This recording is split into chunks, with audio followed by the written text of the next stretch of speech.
lane. Winds up, shot, and a goal! 2 seconds to go.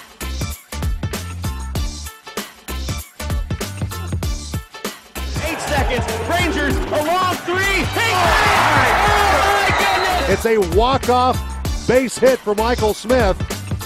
It's an Olympico and a goal for Paradise Valley, J.C. Duncan.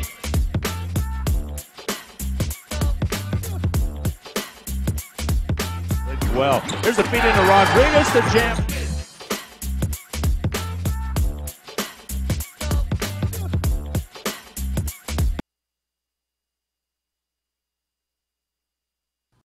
Hello NJCAA basketball fans.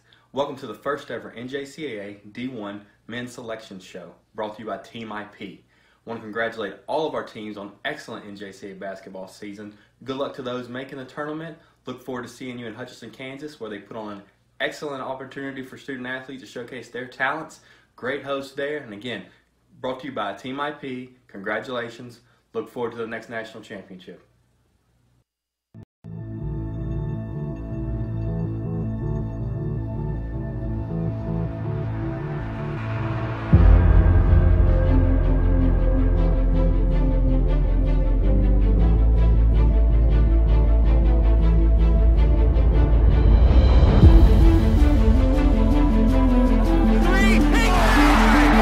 Zone, caught, touchdown. The Mars an Olympico and a goal.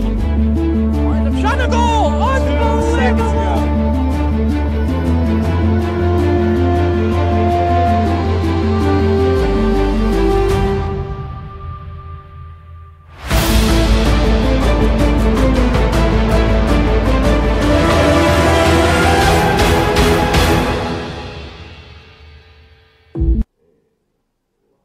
Hi, everybody. Welcome. I'm Robert Williamson. This is the NJCAA Selection Show. There are 24 teams that are headed to Hutchinson, Kansas to play at the Hutchinson Sports Arena the 19th through the 24th of March. Some of these teams know they're already en route. 16 teams have already got automatic bids. They will play their 8 teams that won't find out until, well, here in just a few moments, whether they will head to Kansas or not. TeamIP is making the selection show possible. A few little formalities before we get into the various seedings and the teams playing. We're going to go down, if you're following us on your bracket, left side first and then hop over to the right side of the bracket. So we'll start with the Monday 11 a.m. game, go through some Monday games, even get into some Wednesday games on the left side of the bracket before we hop over to the right side of the bracket. So if you are keeping up with us, that's the format, and here we go. You want to know who's playing basketball next week in Kansas, right? All right, that Monday, 11 a.m. Eastern Standard Time game, it will pit the 16 and the 17 seed against one another. That is the Barton Cougars and the Apaches of Tyler. Where Barton is concerned, they are one of the 8 at-large teams, 27-6 overall. They hail from Region 6, a school with 54 national championships. There's that overall record. 84 points a contest, 45% of their floor shots drop in. From behind the arc, 34%. Pretty good free throw shooting squad as well, hitting 72% of those free throws. They were ranked 19 in the season-ending polls. Last outing, it was 7 days ago. It was a loss to Hutchinson. So one of the 2 teams playing at 11 a.m. on Monday, Barton. What about the other? Number 17, Tyler. They are winners of District 14 after finishing second in the conference during the regular season, 26-6 overall. There is that conference record at 13-6. 86 points a contest. Their field goal percentages, 44%. From behind the arc, they're strong. And this is a team that has 5 Division I signees and 2 more likely to sign up this spring, ranked as high as 14 in the regular season before losing 3 straight during a time in which, by the way, 11 of 12 players were treated for the flu. So that might be a very good reason as to why some of those losses were absorbed by Tyler. All right, who does either Barton or Tyler play if there is a victory on Monday? They advance to Tuesday's 3 o'clock Eastern contest and look at the foe. Indian Hills, 33-0. They are the District 11 champions. Really don't have to say much more than 33-0. This Iowa-based school ranked number 1 in the nation, the country's only unbeaten Division I men's team. 8-0 in conference play, 90 points a game. They've got nearly half of their floor shots dropping in, 37% from behind the arc. And this is a very nice, very strong squad. They won previous national championships, by the way, back-to-back in 97 and 99. Can they do it again? 3 double-digit scores, hit nearly 50% as we saw of their floor shots. Well, we had an opportunity to catch up with Coach Hank Plona on this very special team at Indian Hills. Obviously, we're really excited. We've had a really special season. One thing we've talked to our kids about is it's hard to go 33-0 during the regular season, and I'm happy for them that we've been rewarded with the 1 seed of the national tournament. Obviously, you want to have as successful of a season as possible, and to this point, we've done that. So, I'm happy that our kids are receiving a reward for the season that they've had. But obviously, the national tournament's a whole different deal. Somebody told me, I think over the weekend, that the 1 seed has never won the national tournament. So, certainly there's no guarantees. We need to continue to do the things that have gotten us to this point and made us have a successful season. But, I think if you could pick where you're at in the national tournament, I think everybody would choose to be the 1 seed. So very happy for our kids and for Indian Hills. And obviously, we've been fortunate enough to step into a very successful program that has been the 1 seed before. So it's an opportunity for us, and we're happy that, that we've been rewarded this way and look forward to coming down to Hutch. Thanks so much, Coach. And you heard Coach. No number 1 seed ever winning the national tournament. But heck, you'd rather be number 1 than any other seeding spot, and you'd like to be the first team to be number 1 and win it all. And that, of course, is what the Warriors will be shooting for on Tuesday. So there you have technically your first couple of games. Barton and Tyler at 11 o'clock on Monday. The winner takes on the number 1 seed Indian Hills in the 3 o'clock Tuesday game. All right, on to the 1 o'clock Monday game, in which number 9 takes on number 24.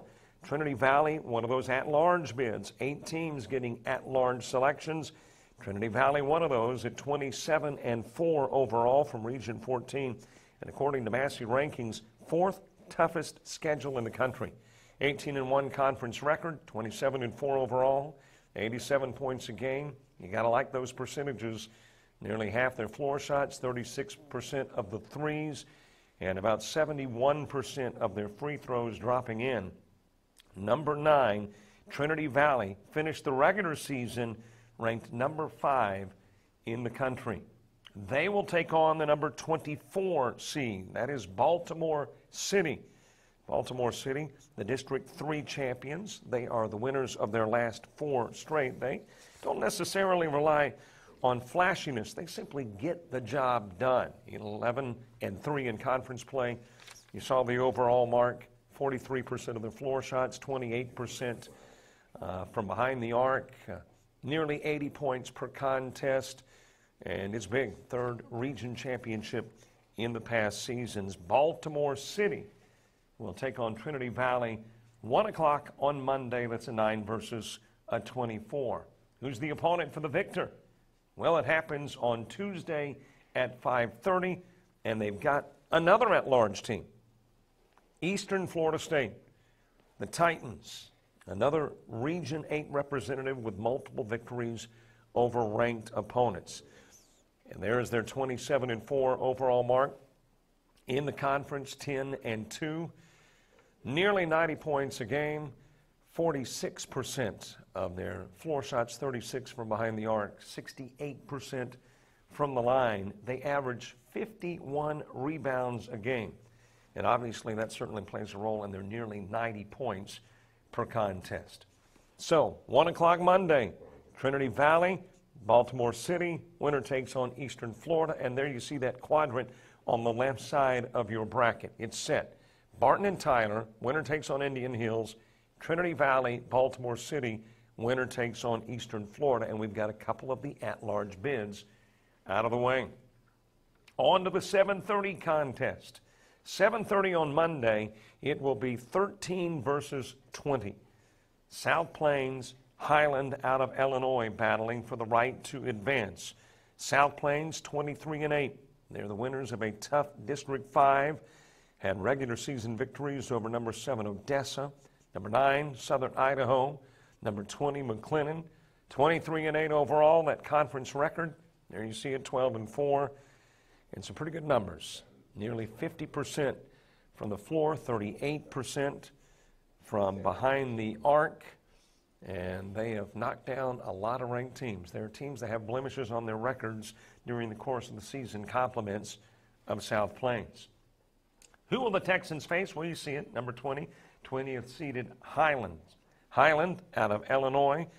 The Scotties are the District 4 champs. And after battling injuries in November and December, they have gone 19-1 since January. They are an excellent shooting team, averaging 83 points per contest. So Highland, they are seeded at 20, and they are taking on the number 13 South Plains in that battle on Monday at 7:30. And Cougars, obviously they play well away from home. And there you see all the victories for Highland away from the house. Who has South Plain and Highland got on Wednesday at 1 o'clock in the afternoon? It's a team out of Utah, the Bruins. They are the number 4 seed. Salt Lake, 29-3 overall. They are the District 1 winner, have 4 wins against ranked opponents, plus beat a top 5 team out of conference. They knocked off a highly ranked Division 2 squad and finished the season ranked number 8 in the nation. 90 points a game, just about half of their floor shots drop in, 36% from behind the arc, 11th in the nation in scoring. And as you see, you know, if you're going to be a squad that is seeded number 4, you play pretty well everywhere. Home, away, neutral sites.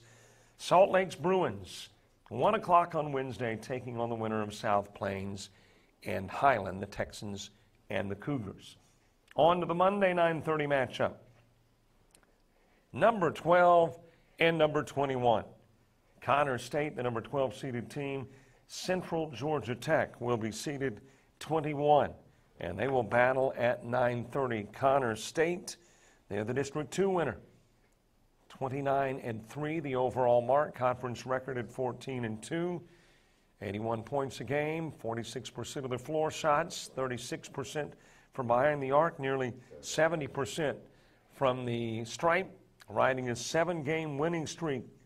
They've been perfect at home, and they're perfect at neutral locations, which Hutchinson is. This Oklahoma-based school ranked number 13 in the nation, and they are seeded number 12. Of course, the opponent for Connor State, number 21, Central Georgia Tech. Central Georgia Tech, winners of the GCAA District 13, led by the Player of the Year in the GCAA, Michael Laster. 83 points per game, 48% of those floor shots drop in. Nice three-point and free throw shooting as well. And on neutral sites, play extremely well. Central Georgia pulling off upset of South Georgia State to advance to the region championship, then throttle the high-powered offense of South Georgia Tech to advance to the Nationals. So it is Connor State, it is Central Georgia Tech who will battle at 9:30 on Monday. And who have they got on Wednesday at 3 o'clock in the afternoon? How about the number 5 seeded Coffeyville? Coffeyville 29-4 overall. They are the District 6 winners, and they've proven their value in 2018 in many ways. But how about with 2 victories over defending national champions? There you see the overall record, the conference record as well. And when you are the Ravens, you're scoring at a good clip and doing it percentage-wise very nicely. 81 per game, 70% from the stripe, 17 in a row, and are the winners of back-to-back region championships. Coffeyville, they are the number 5 seed. They will play at 3 on Wednesday, and they will take on either Connor State or Central Georgia Tech. So we've got that section of the bracket. The bottom left, where you see South Plains Highlands taking on Salt Lake, Connors State, and Central Georgia Tech battling Coffeyville. What about the entire left side of the bracket? Well, there you go. Barton Tyler versus Indian Hills. Trinity Valley, Baltimore City takes on Eastern Florida. South Plains Highland, Illinois against Salt Lake. And then the winner of Connors State, Central Georgia Tech, they will take on Coffeyville. Well, we are halfway there. Still got the right side of the bracket to take care of. So that means we know 12 of the 24 teams, who they will play, how they will be seeded. But what about the other 12? That's what we'll answer in a couple of minutes. Time to take a break. Be right back with the right side of the bracket. You are watching the NJCAA Selection Show, and it's brought to you by TeamIP. NJCAA fans, the brand new NJCAA store is here. Visit shop.njcaa.org now to find the best NJCAA branded merchandise on the market. On your first order, be sure to use the promo code WELCOME10 and you'll receive 10% off your first order. With orders of $75 or more, you'll receive free shipping anywhere in the United States. So what are you waiting for? Visit shop.njcaa.org now and get your NJCAA gear today.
Lane winds up shot and a goal! 2 seconds ago.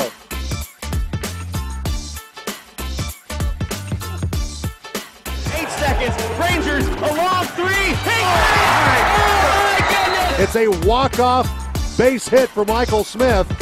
It's an Olympico and a goal for Paradise Valley, J.C. Duncan.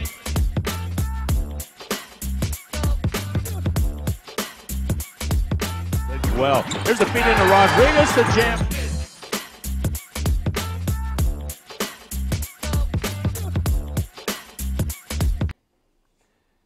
Hi, everybody. Welcome back to the NJCAA Selection Show. 24 teams headed to Hutchinson, Kansas to play for the national championship. We know 12 of the 24 who will be there. Time to take a look at the other side of the bracket. Before we do, though, you know, there's a lot of stuff that goes into deciding who will get to play, especially those 8 at large, and then you've got the seeding process as well. Just some of the criteria: overall wins, losses, poll wins and losses. The way you fared in the last 10 contests, wins against Division I and II teams, or losses against those 2 teams as well. That's all part of the criteria. There are 2 different panels, one that selects the polls. There's another panel that is in charge of the selection of the teams and the seeding. So thus you may have some difference in a seeding and a poll ranking as a result. Well, it's time to get to the right side of the bracket. We've already taken a look at the left. Now on to the right, and let's find out those 12 remaining teams where they're seated, and in some cases, they go into Kansas.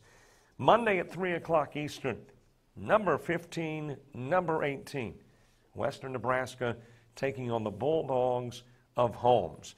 Where Western Nebraska is concerned, the District 9 champions went on a 12-game win streak early in the year, then recently the winners of 6 in a row. knocked off a couple of ranked teams in the region tournament.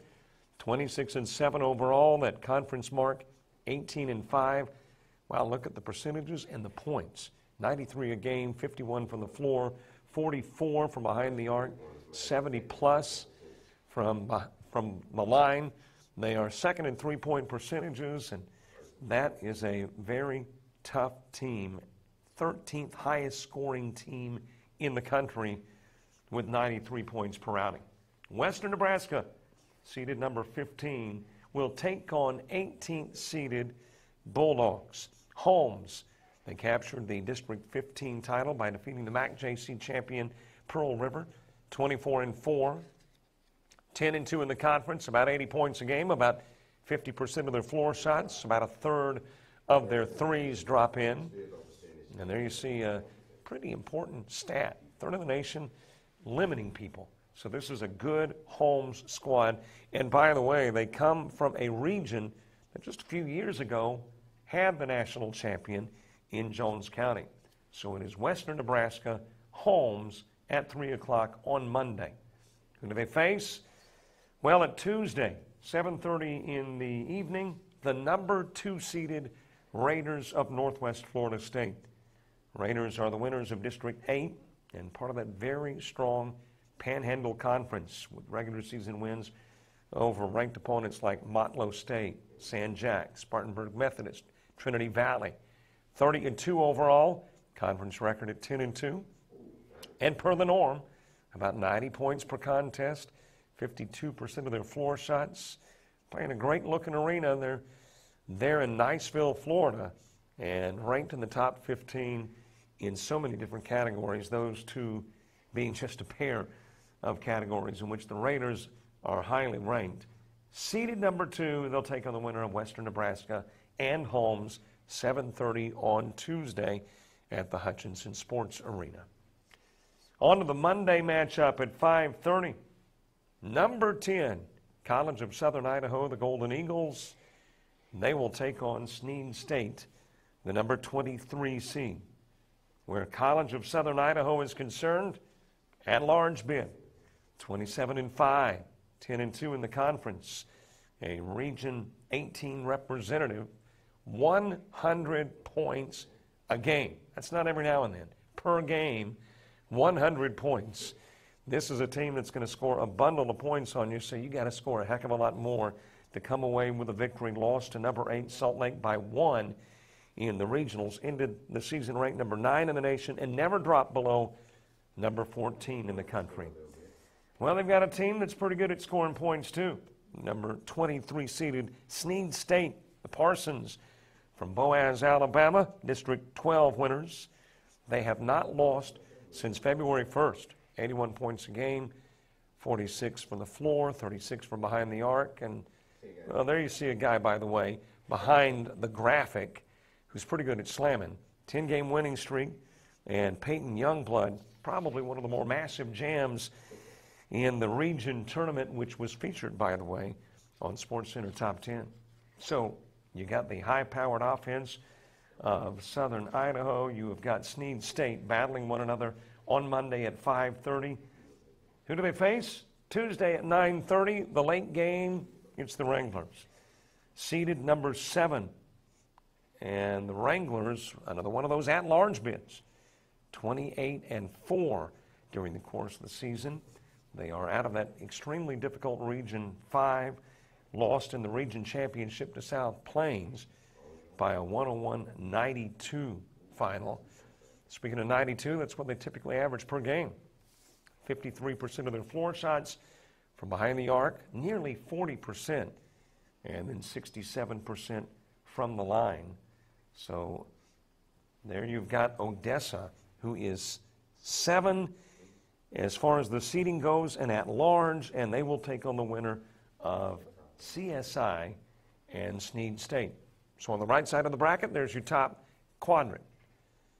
Western Nebraska, Holmes, winner takes on Northwest Florida, and Odessa will tangle with the winner of the Southern Idaho Sneed State game. On to the Tuesday 11 a.m. matchup. It's got a number 14 versus a number 9. That is Motlow State and they will take on Otero. And I said number 9, the number 19 seed. So it is Motlow and Otero. Motlow State, 22-7 overall. They are District 7 winners, like neutral sites. Went 3-0 during the regular season in a site that was neutral. Conference record of 13-5. And, of course, like most teams here, good percentages, 46, 35, and 73. And hit about 86 points per night. 10-5 away from the house and 3-0 on a neutral floor. 3 double-digit scores. Isaiah Hart leading the way with 20 per contest. The Bucks taking on 19th seeded Otero. Otero getting one of those at-large bids, coming in with a 29-4 mark out of Region 9. Their season ended with a loss to Western Nebraska, but, well, they thought it had ended there. It's going on, compliments of an at-large bid. 29-4 overall, 14-3 in the conference, nearly 86 points a game, 52% of their floor shots, better than a third from behind the arc, and 65% of their free throws drop in. Otero, the 19 seed, one of those NJCAA Division I squads that hit more than half of their floor shots, and they will take on Motlow State Tuesday, 11 a.m. Who awaits? Wednesday at 7 o'clock, the winner will take on the number 3 seed Vincennes. Vincennes, District 16 winners. They were a preseason number 4, climbed to as high as number 2 before dropping to their current number 3. So they've been up there and stayed up there all season long. A school that's won 26 men's national championships. There's that impressive 32-1 record, and there are those impressive stats. 90 a game, 50% of their floor shots, 37 from behind the arc, 65 from the free throw stripe, 13th in points scored and allowed. Vincennes, 3 basketball titles in their history, but none since 1972. So will this be the year Vincennes puts number 4 on the trophy shelf? So there it is, Motlow and Otero, 14-19, playing Tuesday at 11, with a winner facing the number 3 Vincennes on Wednesday at 7 o'clock. One more set of games, and that is Tuesday at 1 p.m. Number 11 and number 22. Hutchinson getting one of those at-large bids. They're from Region 6, eventually losing in the title game to number 5 seeded Coffeyville by a final of 80-80. They are the defending national champions and were ranked number 14 at the end of the regular season. Also won titles in 88 and 94.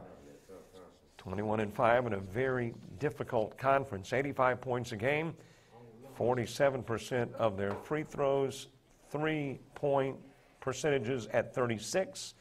71% of their free throws drop in as well. And there you have it, as Hutchinson will take on Cape Fear. So Hutchinson, a very impressive season, and they don't have too far to travel. They'll just head down the road a small bit and take on this Cape Fear squad at the Hutchinson Sports Arena. And, of course, again, the tournament the 19th through the 24th. Well, what about this Cape Fear squad? They are winners of District 10, and this is a team that's used to being on the road. Technically, they played every game this year on the road because they're having renovations done at the home port. Technically, as I said, at home, but 6-2 neutrally, 7 away from what is considered their home floor. But again, renovations have kept them on the road throughout. Plus, they had some early season injuries. But right now, when you want to be playing your best basketball, it appears Cape Fear is doing just that. So, Hutchinson, Cape Fear, 1 o'clock on Tuesday. It's the 11 and the 22 battling. Who do they face? Last game we will break down for you. Wednesday at 9 o'clock, it is number 6, Florida Southwestern on the horizon. The at-large bid given to the Bucks. And those Bucks getting the highest at-large bid to play in that 9 o'clock Wednesday game, taking on the winner of Hutchinson and Cape Fear. 29-2 on the year, very deserving of a 6th seed, 12-0 in conference play. They were beaten out of the region by Northwest Florida State. 91 points a game, 51% of their floor shots, 35 from behind the arc, 67% of those free throws drop in. And in the final regular season polls, they were ranked number 2. So certainly deserving of a number 6 ranking. So there is that bottom quadrant on the right side of the bracket. Motlow and Otero. Winner takes on Vincennes, Hutchinson, and Cape Fear. The winner has got Florida Southwestern. What about that entire right side of the bracket? Well, there it is. You've got Western Nebraska Holmes, CSI Snead State, Motlow Otero, and then Hutchinson Cape Fear. Winners advancing to play either on a Tuesday or on a Wednesday. Western Nebraska Holmes against Northwest Florida State. Southern Idaho and Snead State will take on Odessa. Winner of Otero Motlow has got Vincennes, and the winner of the Hutchinson Cape Fear game has got Florida Southwestern. And of course, taking a look, recapping, if you just joined us for the show, the first part of the show was taking a look at the left side of the bracket. There you have it. Barton and Tyler, winner takes on Indian Hills. Trinity Valley and Baltimore City with the winner battling Eastern Florida. South Plains and Highland, winner has Salt Lake. Connor State, Central Georgia Tech, and the victor will take on Coffeyville. So there you have it, your selection show. The NJCAA's 24 best teams headed to Hutchinson. Good luck to you all. Congratulations on a great year, and good luck in the Midwest. This has been the NJCAA Selection Show. Thanks so much to TeamIP for making the program possible. Our thanks to Lawson State Community College for access to a room and internet to be able to bring you this coverage of the Selection Show. James Crenshaw has been your producer. I'm Robert Williamson. So long, everybody.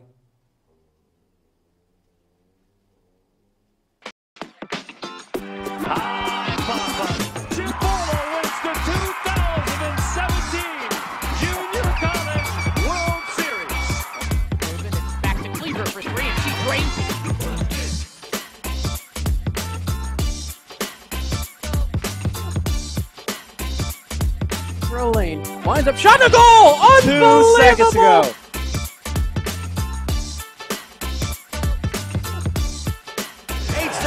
Rangers, a long 3. Hey! Oh my goodness! It's a walk-off base hit for Michael Smith. It's an Olympico and a goal for Paradise Valley, J.C. Duncan.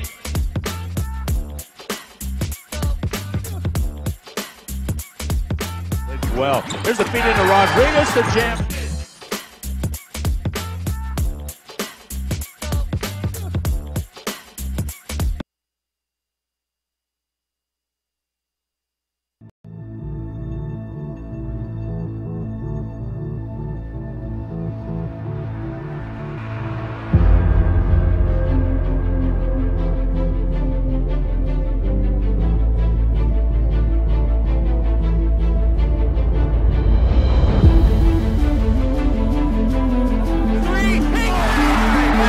Zone. Caught. Touchdown.